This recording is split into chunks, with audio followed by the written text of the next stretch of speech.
Welcome back, everyone, to the HyBricks cultivation system.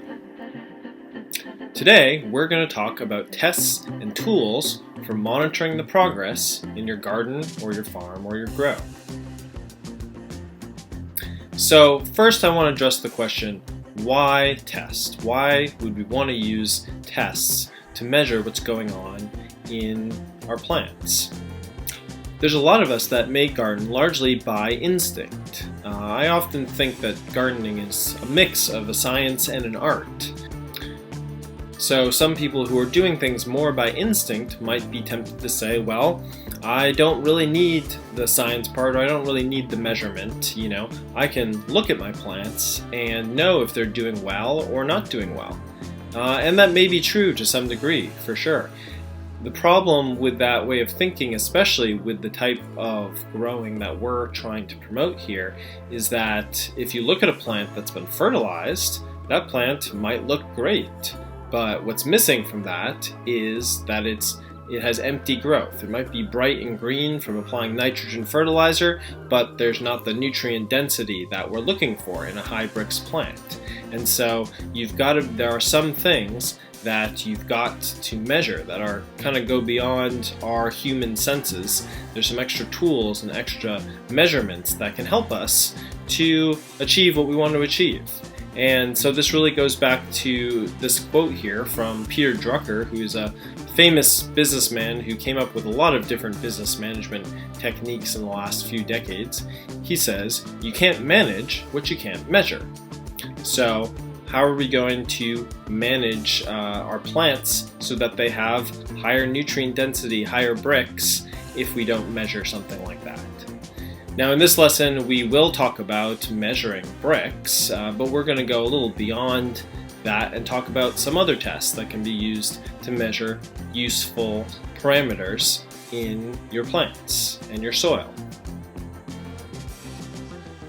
So the types of tests that we're going to talk about are both soil tests and plant tests. Both of those can be helpful and both of them have some pitfalls. So we are going to use these tests both to measure progress towards a goal, in this case our goal ultimately being to have higher bricks plants, and these tests and tools can also be used to solve and to troubleshoot specific problems. Now what these tests should not be used for, that they commonly are used for in conventional agriculture, is to determine nutrient fertilizer additions. So a lot of times a soil test will be taken, the consultant or the farmer or the grower will look at which nutrients are supposed to be deficient and decide, oh, well I'm deficient by this much nutrients, I've got to add that much nutrients to my soil. It's a very simplistic way of looking at a very complex system with many aspects to it. As we've mentioned before, we really emphasize taking a holistic approach to your garden or your farm, and that involves a lot more than just looking simply at the chemistry of the soil and the nutrients that may or may not be devoid from that soil. So those tests do have a place, but they're not the end-all be-all. And then there's going to be some differences if you're growing in native soil versus a mixed soil in pots or in raised beds. So first we're going to talk about soil tests. Now, soil tests and the properties of soil include physical, chemical, and biological. Again, oftentimes in agriculture, just the chemical part is the one that really gets emphasized, and sometimes the physical part, but the biological part is often, and until very recently, has been totally neglected. So we're going to talk about tests for all three of these. So the physical part involves testing for the contents of the soil in terms of clay, sand, and silt, and then also organic matter, which gets into the biological piece. It also involves testing for the chemical elements of the soil and for testing the microbial populations in the soil on the biological part. And again, we'll talk about tests for all three of these, not just for the chemical part. So before we go into the different types of soil testing, just want to emphasize how to take a soil sample for testing. Normally, you would want to dig a few inches down into the soil. If you're in a field that is being plowed or tilled, Oftentimes that depth might be something like 6 inches, and so you'll want to take a sample that goes at least part way down, but doesn't necessarily go the full way down into the part of the soil that's been tilled, because that soil has been mixed up and is going to be relatively uniform. However, if you are sampling in a no-till field or garden, which is what we encourage you to work towards, no-till, then you'll want to go potentially much further down, because without that mixing and tilling of the soil, the nutrients and the components of the soil can become stratified. So you want to go a little bit further down into the soil when taking your soil test. It's also good to take samples from different parts of your garden or different parts of your farm so that you can really get a full picture, because oftentimes soil will vary from area to area within your farm or your garden. So we'll start by talking about a few tests for the physical components of the soil. So first, determining the sand, clay, silt components of your soil.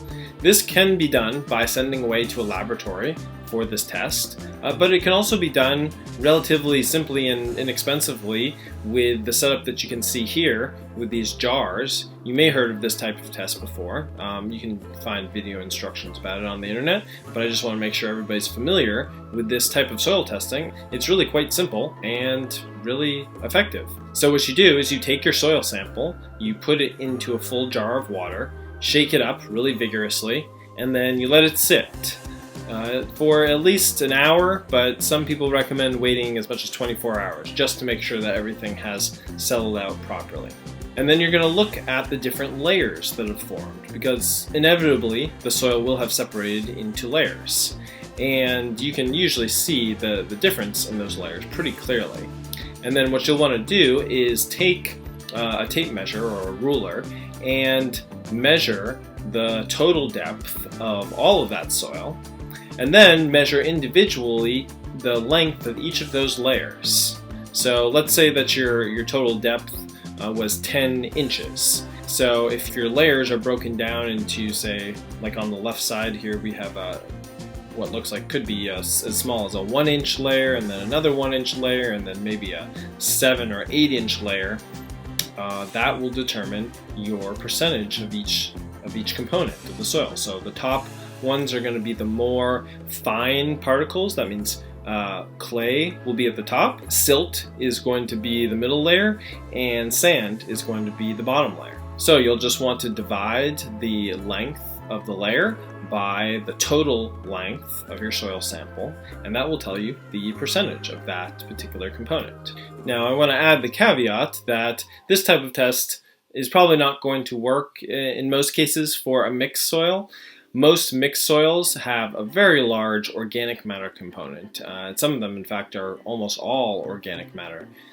Some cheaper bag soils may have sand or clay mixed into them, and so that's actually something you can determine. If you test your bag soil, you can determine kind of the quality of it by whether or not it has those components in it. But most bag soils or compost or mix that you'll put into a pot or a raised bed are going to be largely organic matter. So this technique doesn't really work necessarily for those types of soils.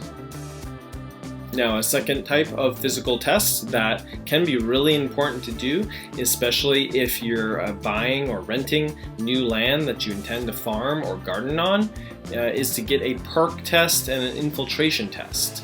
This is a measurement of how well water is draining and infiltrating into your soil. And these tests are very commonly done, so it's not hard to find somebody to perform this test, and you can even perform one yourself. It largely just involves digging a hole and then pouring water into that hole and watching how quickly the water drains from that hole.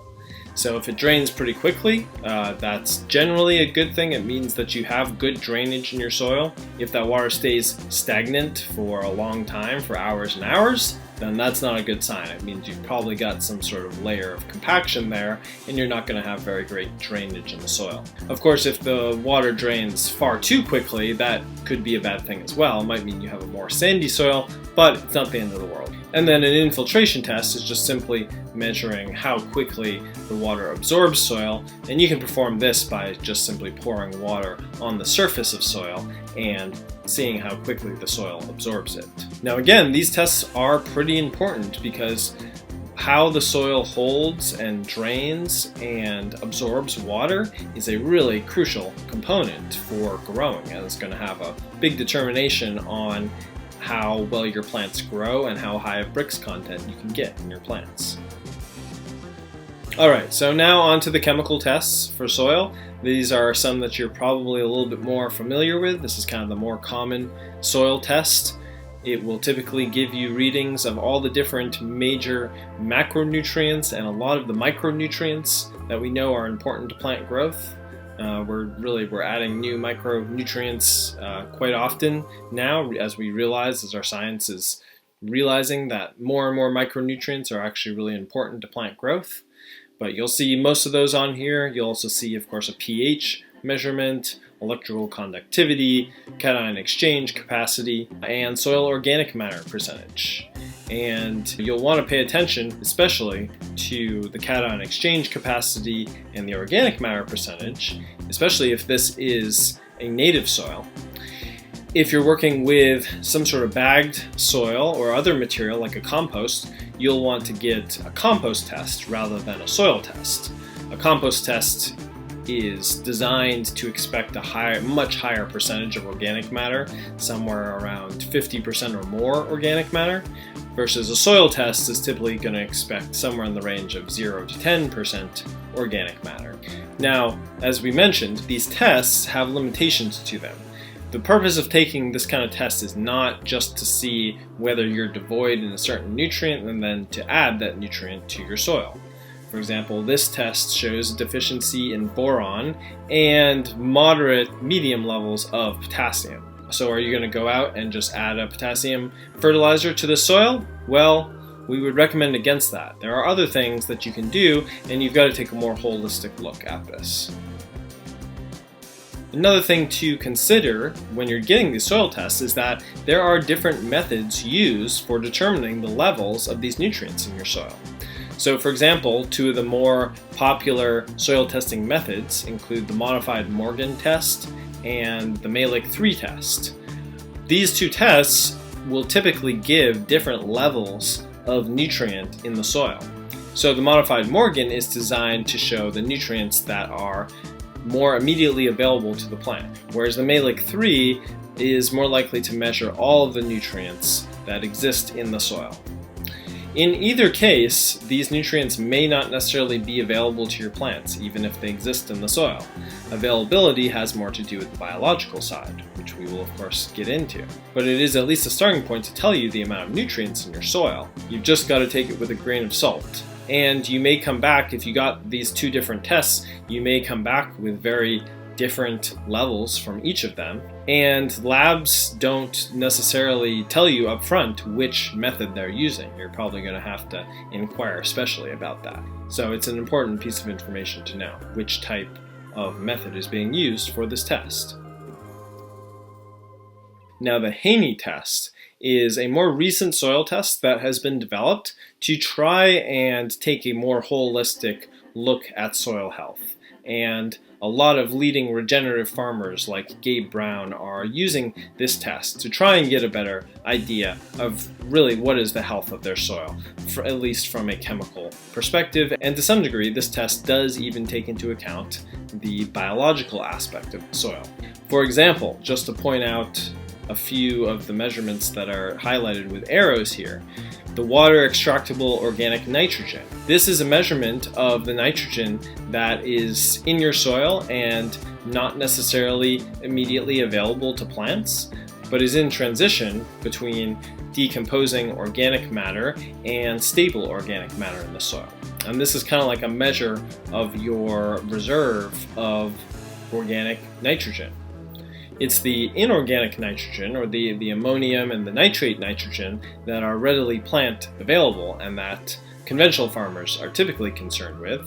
inorganic nitrogen is typically like a nitrogen fertilizer.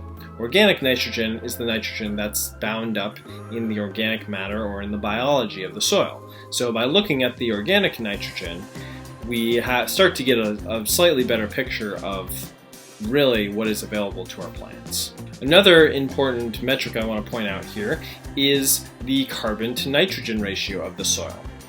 Now, you may be familiar with carbon and nitrogen ratios from composting. There's an ideal carbon to nitrogen ratio for a compost pile. It's typically 25 or 30 to 1 that you want to start with. That will get your composting process going just at the right speed, not too fast, not too slow. But by the end of that composting process, you'll want to have closer to a 12 to 1 carbon to nitrogen ratio. That signifies a more stabilized compost that is ready for soil application. And so therefore, actually the ideal carbon to nitrogen ratio in the soil is somewhere around 12 to 1. If your ratio is lower than that, it means that you probably have an excess of nitrogen, potentially from over-application of nitrogen fertilizer. And if you have a higher ratio than that, it means your soil is deficient in nitrogen. In this case, we can see that this soil at 8.3 probably has had over-application of nitrogen fertilizer. So this is just another example of a parameter that the Haney test uses to give a more holistic picture of the soil. Not that this includes everything that we care about, but it certainly is an improvement on the traditional soil tests. If you want to read more about what each of these metrics is about, go to this website at the bottom here, thewardlab.com/Haney-test, and it gives detailed explanations of each of these parameters that are listed on these test results here. Now, to wrap up the chemical portion of our soil tests, another test that you may be interested in getting is a heavy metals test. And this is less about nutrients in the soil and more about potentially toxic elements that may be in your soil, especially if you're working with an urban soil, because urban areas often have a lot more toxins present. In fact, as late as the 1990s, for example, we were still putting lead into gasoline, and therefore soils that are close to highways and roadways actually have elevated levels of lead in them because the burning of gasoline near the roads caused lead to go into the air and ultimately fall into the soils near the road. So these are the kinds of concerns you want to think about if you are going to grow in a native established soil. You want to look at these potential contaminating heavy metals. And the ones that are looked at most commonly are arsenic, cadmium, lead, and mercury. If you're growing cannabis, most states actually test for these heavy metal levels and have very rigorous requirements for the level of heavy metals that can be present. You'll also notice from this chart that there are different government bodies that have different thresholds of tolerance for heavy metals. So, for example, the US EPA has generally a slightly higher tolerance for these heavy metals. For example, if you look at lead, it's 300 versus the California Office of Environment requires a level of just 80. So California considers anything above 80 to be hazardous, whereas the US EPA considers anything above 300 to be hazardous. And this just has to do with the difference in policy making procedures used by the two governments. So you'll just want to consider which one do you care more about and how cautious are you going to be. Alright, now on to the biological tests, my favorite part. These tests are a lot more cutting edge, they've been around for a lot less time, but there's some really cool stuff being done with these biological tests to get a more complete picture of your soil health and the microbial populations in your soil and what that means for your plants and ultimately for your Brix levels in your plants. So the first one to talk about is the microbiometer test. Now this is a relatively simple, relatively inexpensive test kit that you can get to take multiple tests of your soil at home. It's pretty easy to use. It comes with an app that allows you to interpret the results. This was developed by Dr. Judith Fitzpatrick, who is a scientist that has spent most of her life looking at cutting-edge methods for measuring soil biology, and so she developed this test largely for home growers. What it does really is just simply measure the density of microbial life in your soil. So it's really just on a scale, how much microbial activity do you have in your soil. The scores on the test range, I believe, from as low as 100 or maybe even less than 100 up to as high as 2,000. So a score around 200, for example, not so great for biological life. A score closer to 800 is pretty good. That means you've got a decent soil. And anything above 1500 is a really excellent level of biological activity in your soil. So if you want to measure how you're doing towards building a living soil and building a soil food web just as a general metric, this is a really great test kit to use. Now the next level up of biological test comes from a laboratory called Earthfort. Earthfort specializes in giving you counts of different categories of microbes in your soil.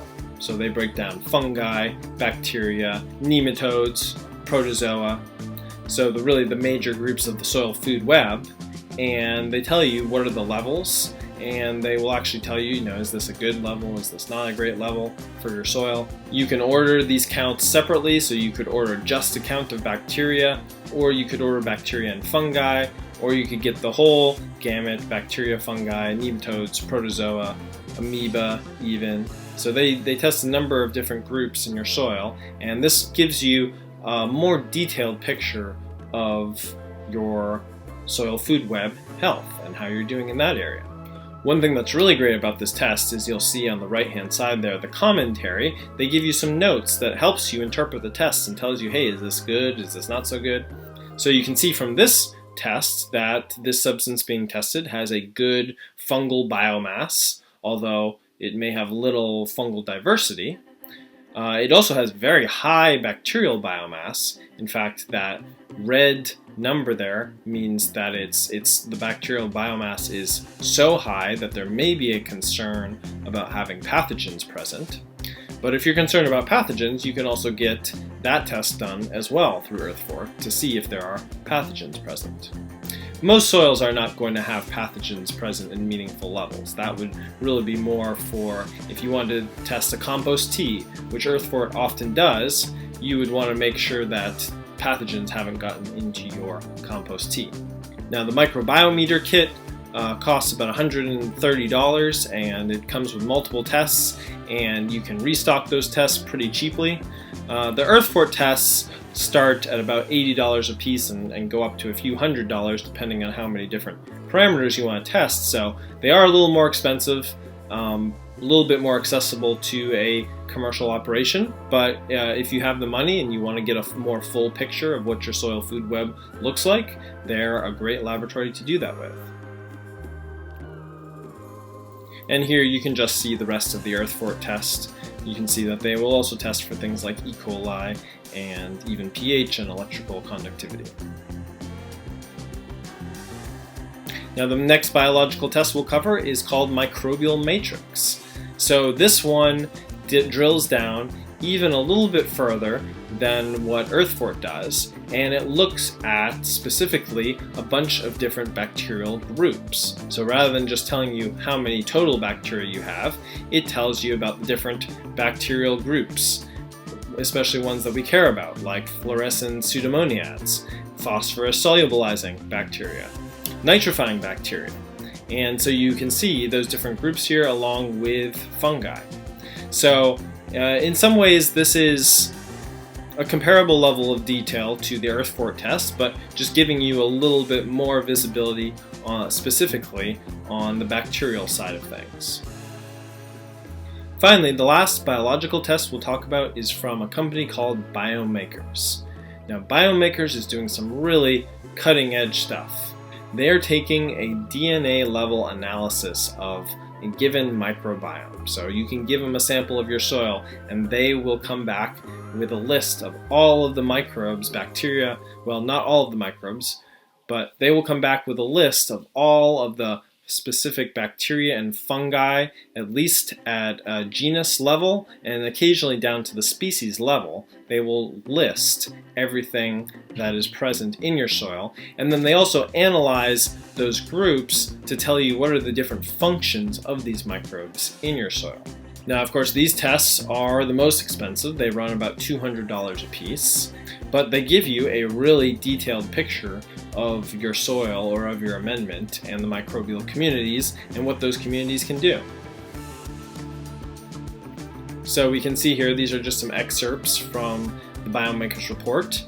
They show you if you have biocontrol agents. So if there are specific bacteria or fungi in your ecosystem that can attack pathogenic fungi. That's the fungicidal agents are ones that can attack pathogenic fungi.